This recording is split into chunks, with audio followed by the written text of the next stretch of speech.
bagaimana Al-Zaitun juga pernah memberi ruang orang Nasrani menggelar Natal di Al-Zaitun. Oh, itu jangan heran, kan itu hal biasa. Tidak biasa, Pak? Biasa. Jangan-jangan Anda yang menganggap tidak biasa itu. Kalau saya biasa. Tapi secara umum kan tidak biasa. Jangan cerita umum. Individu.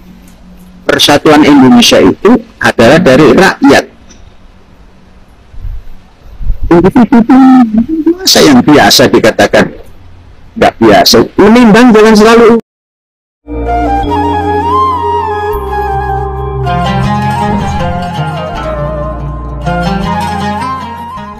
Assalamualaikum warahmatullahi wabarakatuh. Alhamdulillah wassalatu wassalamu ala rasulillah wa ala alihi wa sahbihi wa mawala, amma ba'du. Sahabat-sahabat Aswaja, seluruh subscriber, para nahdien semuanya dimanapun berada tanpa terkecuali, semoga Allah subhanahu wa ta'ala senantiasa memberikan rahmatnya, taufiknya, hidayahnya, maghfirahnya, memberikan kelancaran rezeki dan kesehatan kepada kita semua. Amin, Allahumma amin. Saya sudah berapa kali, kalau tidak keliru saya sudah 3 kalinya ini menanggapi Pondok Pesantren Az-Zaitun dengan syekhnya Panji Gumilang yang selalu memberikan pernyataan-pernyataan yang kontroversial dan nyeleneh lah. Katakanlah nyeleneh. Ini membuat resah kalangan umat Islam dari berbagai pernyataannya yang kontroversi itu. Kali ini yang akan saya tanggapi adalah pernyataan beliau yang menganggap biasa ketika Natalan diletakkan di pesantrennya. Sebagaimana kita dengarkan di awal, Panji Gumilang ini, Syekh Panji Gumilang ini ditanya, Pondok Pesantren Az-Zaitun pernah menerima, artinya orang-orang Kristen mengadakan Natalan di sana. Lalu jawaban beliau, ini biasa mungkin bagi Anda yang luar biasa, yang tidak biasa.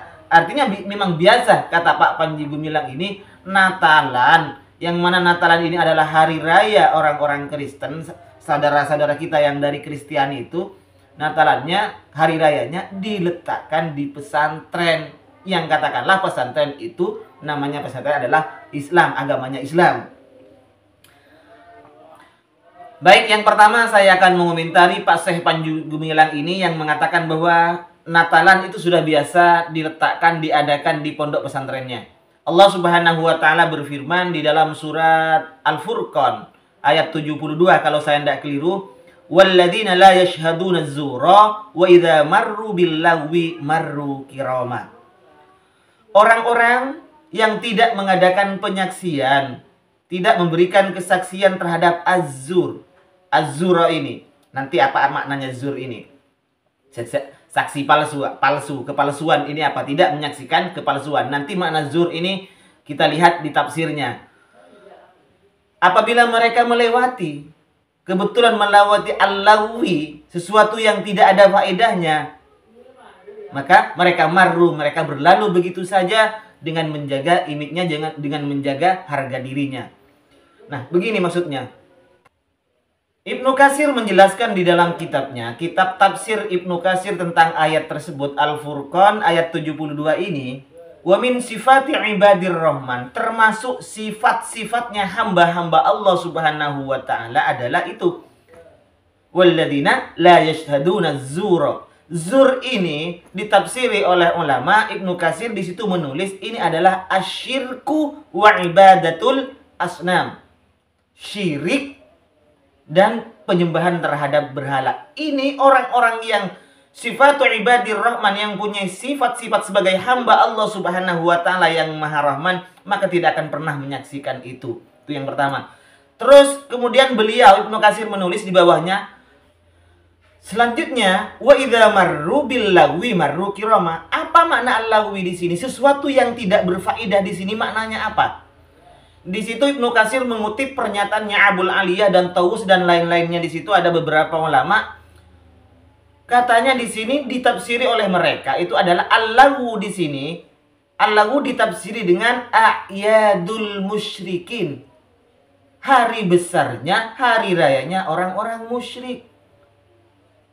Ini Pak Panji Gumilang ya. Jadi sifat dari ibadir rahman, sifat-sifat dari hamba Allah yang Maha Rahman pertama yang dijelaskan oleh Allah Subhanahu wa taala itu adalah tidak melakukan azur, tidak mengadakan penyaksian palsu, tidak memberikan penyaksian kepalsuan. Azur di sini dimaknai adalah asyirik dan ibadatul asnam, syirik dan menyembah berhala. Kemudian ketika berjumpa dengan sesuatu al-laghwi yang tidak berfaedah, dan makna al-laghwi di sini ulama memberikan penafsiran, termasuk Tawus dan Abul Aliyah ini memberikan penafsiran yang ditulis oleh Ibnu Katsir itu adalah a'yadul musyrikin. Ini ketika kita lewat jalan ketemu dengan itu, dengan a'yadul musyrikin, maka kita berlalu saja, jangan nimbrung di sana. Bahkan Hadratus Syekh Kiai Haji Hasyim Asy'ari, pendiri NU, pendiri Nahdlatul Ulama, menjelaskan apabila kita berjalan memakai pakaian mereka, bizayyihim, dengan perhiasan, dengan atribut ciri khas mereka, ketika hari rayanya kita datang ke gerejanya, ke kanisahnya itu, ya ini bisa mengeluarkan kita dari Islam. Itu pernyataan Kiai Haji Hasyim Asy'ari, seperti itu, pendiri NU. Ini kita ketika lewat, kita harus berlalu saja, jangan nimbrung. Apalagi pesantren Anda, tempat menimba ilmu agama yang namanya pesantren itu sudah identik dengan agama. Ditempati, bukan hanya didalui, bukan hanya ketika Anda berjalan bertemu dengan perayaan itu. Maka seharusnya kata Al-Quran, kata Allah Subhanahu wa taala, kamu berlalu saja. Tetapi malah rumah Anda, pesantren Anda ditempati, Pak Panji Gumilang, ya. Mohon maaf, ini komentar saya. Jadi untuk pemerintah sudah saatnya untuk turun tangan agar masyarakat ini tidak gimana ya masyarakat Islam ini biar tidak bingung oleh pernyataan-pernyataan yang dilontarkan oleh Pak Panji Gumilang ini. Kalau toleransi itu ada tempatnya, Pak. Toleransi itu ada tempatnya. Tidak harus seperti itu toleransi. Jadi jangan ajari kami orang NU itu tentang toleransi. Kami sudah biasa hidup berdampingan dengan orang-orang di luar agama Islam ini. Dengan orang-orang non-muslim sudah biasa, Pak. Jangan ajari kami tentang toleransi, tapi jangan kebablasan loh. Lakum dinukum waliyadin. Bagi mereka ya agama mereka, bagi kami agama kami. Kita kerjakan masing-masing kok dalam bingkai NKRI ini, dalam wadah Negara Kesatuan Republik Indonesia ini. Mohon maaf, ini sekedar tanggapan saya untuk Pak Panji Gumilang. Mohon maaf sebelumnya. Assalamualaikum warahmatullahi wabarakatuh.